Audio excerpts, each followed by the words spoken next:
Okay, now let's move to energy. Okay, what is an energy? Energy is actually the capacity to do work. Okay, so there are actually two major types of energy. You have the kinetic and the potential energy. Okay, so what is a kinetic energy? Kinetic energy is actually the moving energy or energy associated with motion. Okay, matter in motion has kinetic energy or energy associated with motion. So examples of these are flowing water, a car speeding down the highway, electricity, which are actually electrons flowing. So electrons are moving through a wire or other conducting material. So when electrons move, electricity happens. Okay, that is also a type of kinetic energy. A wind.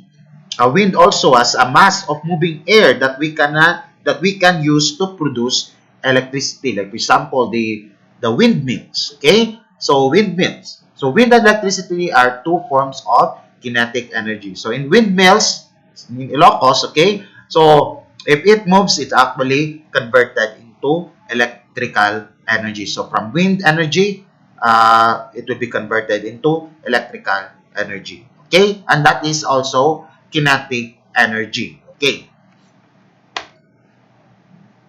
So other forms of kinetic energy, you have your thermal or heat energy. So it is actually the total kinetic energy of all moving atoms or ions or molecules in an object, a body of water, a volume of gas such as at the atmosphere. So basically, if the atoms moves or ions or molecules in a sample of matter move faster, the matter will become warmer. And when two objects at different temperature come in contact with one another, heat flows from warmer object to the cooler object. You learn this the first time you touch a hot stove, okay?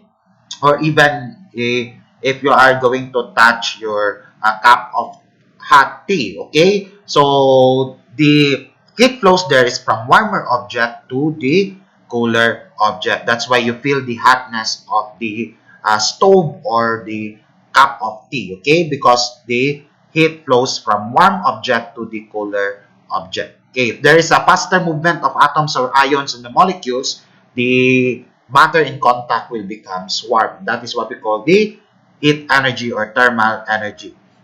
That is also an example of kinetic energy. And we have also electromagnetic radiation, which are actually energy that travels in the form of a wave as a result of changes in electrical and magnetic field. That's why it's called electro, which is from electrical, and magnetic, which is comes from the magnetic fields. Okay. There are many different forms of electromagnetic radiation, and each have a different wavelength. Okay, so each type of electromagnetic radiation have different wavelength. A wavelength is actually the distance between the successive peaks, could be crest to crest or trough to trough. Okay, so that is what we call the wavelength. And the shorter the wavelength is that the more energy is that kind of radiation. Okay, so shorter wavelength, that is more energy. Okay, if you have longer wavelength, then that would be the less energy. So example of that is, these are the electromagnetic radiation. Okay, so you have shorter wavelengths and have a higher energy. Like for example, your gamma rays, the wavelength is around 0.001 nanometers. Okay, so your gamma rays is a very harmful rays because it has a tremendous amount of energy because of its shorter wavelengths. Okay, then your TV and radio waves have a longer wavelengths and they have actually lower in energy, and so on and so forth. You have microwaves, infrared, UV, and you have your X-rays. Okay, so the smaller the wavelengths is, the higher its energy. Okay, so that is the inverse proportionality between your wavelengths and the energy. Another major type of energy is you have the potential energy. The potential energy is the energy stored or the energy at rest. Okay, it's a potentially available for use. An example of this is the energy that when a rock is held in your hand, or a carbon coal or gasoline. Okay, that is actually potential energy, or a reservoir behind the dam. That is also an example of energy. And the potential energy can also be converted into kinetic energy. Like for example, the water behind a dam. Okay, so if you are going to let this water behind the dam, that is okay. That's potential energy because the water there is actually at rest. Okay, and if you are going to let the river to flow through a channel in the dam, then its potential energy becomes the kinetic energy and used to spin turbines in the dam to produce electricity, which is another form of kinetic energy. Okay, so when you release the reservoir there and you let the water from the dam to flow, okay, through a channel, then it becomes a kinetic energy. And also, if you are going to burn the gasoline, which contains the potential energy there, then the chemical bonds of the gasoline molecules changes into kinetic energy that propels the car and into heat that flows into the environment. Okay, then the car moves. Okay, that is also an example of the changing from potential to kinetic energy. About 99% of the energy that keep us warm and supports the plants that we and other organisms eat comes from the sun at no cost to us. And it's in keeping with the solar energy, which is one of the principle of the sustainability. Okay, so solar energy is also the ones that are actually, we are using that to keep us warm and support the plants that we and other organisms eat. Okay. Then we have also commercial energy.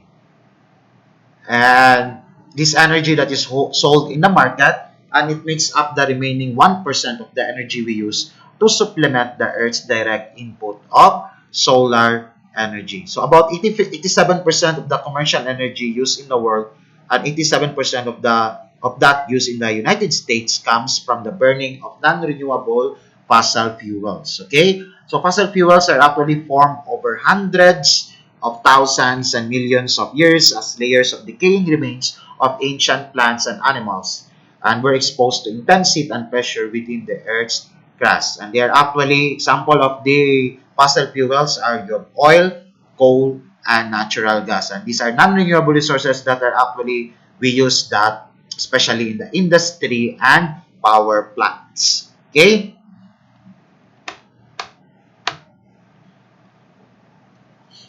So now let's go to some types of energy. You have energy quality, which is the measure of the capacity of the type of energy to do useful work. And there are two types of energy quality. You have number one is the high quality energy, which is concentrated energy that has high capacity to do useful work. So for example, is they use the very high temperature heat. Okay, concentrated sunlight, high-speed winds, and energy release with burning of coal, wood, or natural gas. This will emit a high quality of energy, which are actually useful in doing work, especially like for example, burning of natural wood or coal, which are actually used in power plants. Like for example, in Orsumco, which is a sugar plant company, they if you are going to go to Bais, okay, you can see that there are actually plants or smokestacks that are actually emitting a lot of gases into the atmosphere because they are actually using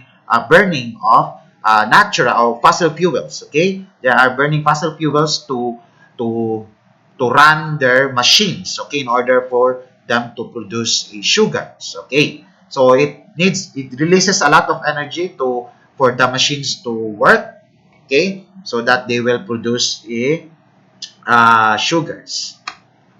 Low quality energy are energy that is dispersed and it has a little capacity to do useful work. So examples are the enormous number of moving molecules in the atmosphere.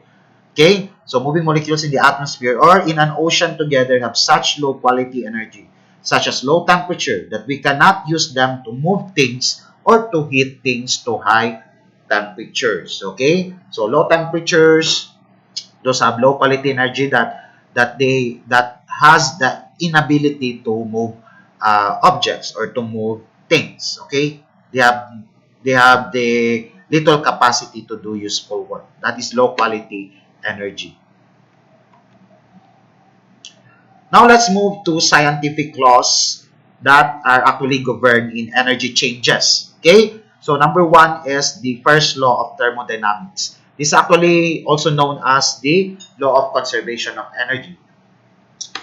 This states that energy can neither be created nor destroyed, but it can only be changed in form. Okay? So whenever energy is converted from one form to another, uh, in a physical or chemical change, no energy is created or destroyed. So this scientific law tells us that no matter how hard we try or how clever we are, we cannot get more energy out of a physical or chemical change than we put in. Okay? This is the rule of the nature's base. This is the nature's basic rules that we cannot violate. Okay.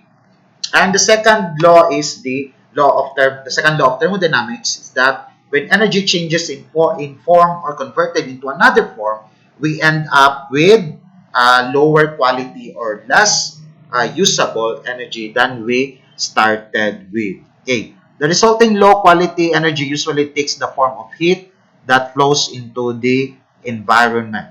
In the environment, the random motion of air of water molecules further disperses this heat, decreasing its temperature to the point where its energy quality is too low to do much useful work. Okay, even when when there is a physical change or chemical change, okay, or when energy is converted into another form of energy, okay, some of the energy are actually dispersed into the environment, and because of this, we end up with the lower quality or less usable energy. Okay, and that is what we call the second law of the thermodynamics.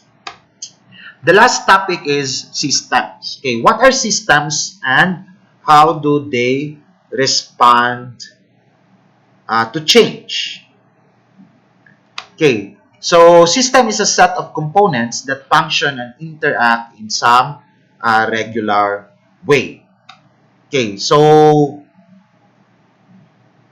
we have two types of system. We have the non-living systems and the living systems. Of course, you have non-living systems. This includes the non-living organisms that we can see around us in the environment. And of course, in contrast, your living systems are the ones that are actually dependent on or will respond to whatever the non-living systems are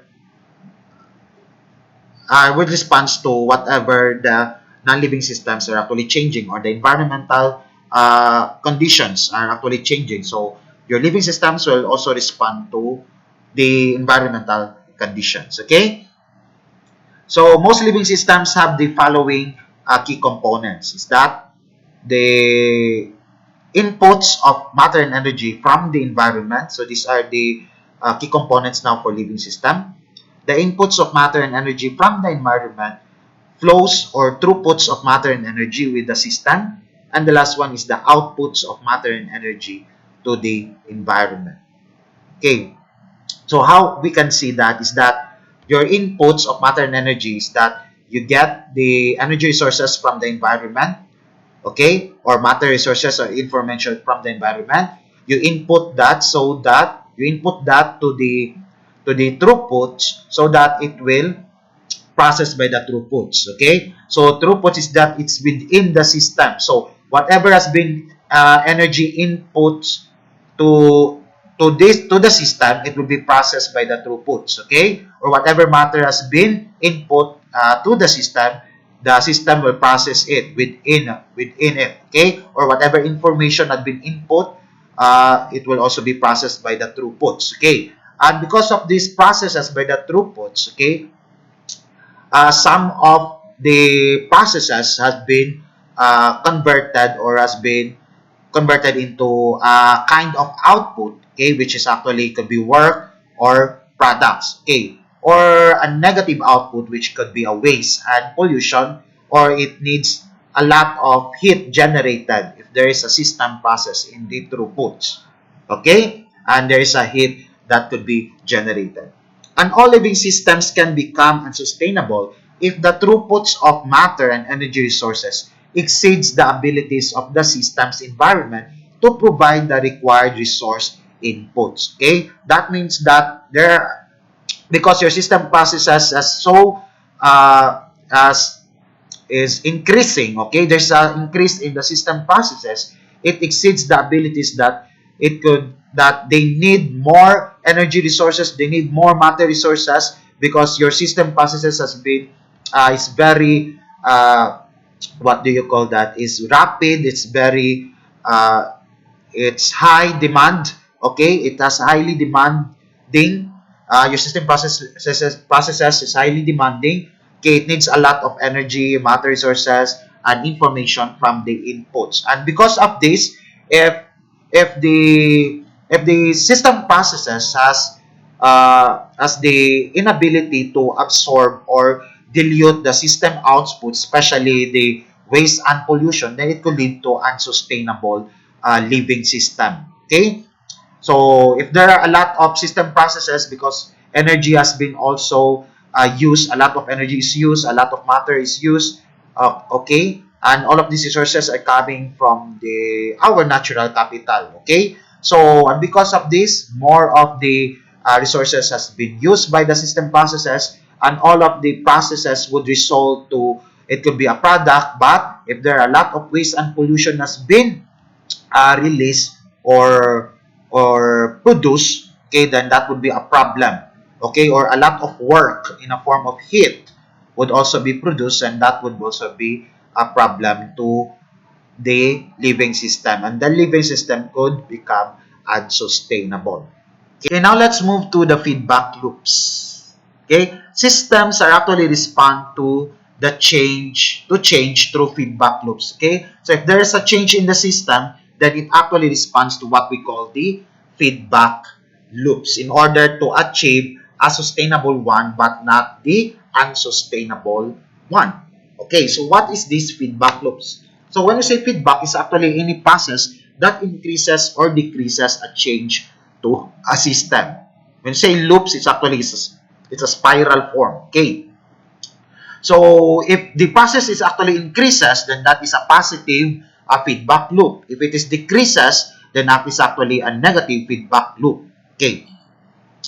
So such a process can be called a feedback loop when it occurs when an output of the matter and energy and information is fed back into the system as an input and leads to changes in that system. Okay? So a positive feedback loop causes a system to change further in the same direction.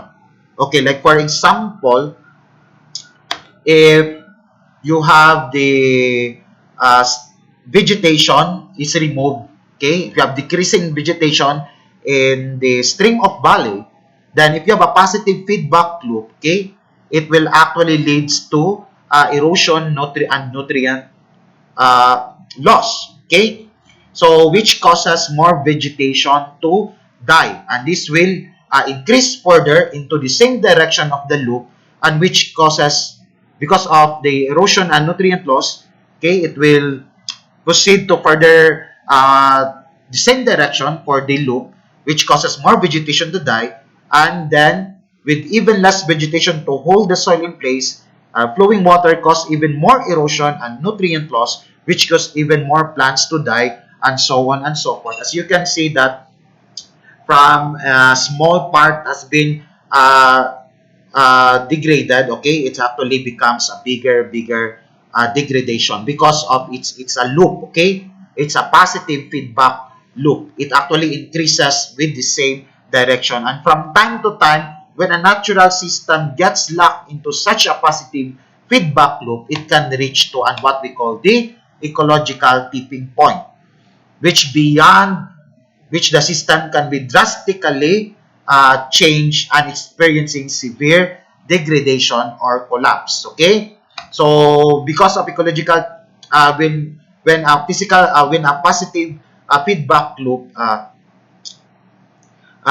gets into lock, or it reach into a ecological tipping point, where the system can now be drastically changed and experience severe collapse or degradation, just like what happens to that kind of degradation in the stream of valley. Okay, so when it loses vegetation, when vegetation is decreased on that stream of valley, okay, it actually decreases, it leads to erosion of the nutrients and soil, and therefore vegetation will also die. And if it will continue, then when decreasing vegetation will continue, then more of the plants will also die, and it will experience an ecological tipping point where severe damage or collapse will be experienced on that kind of system. Okay.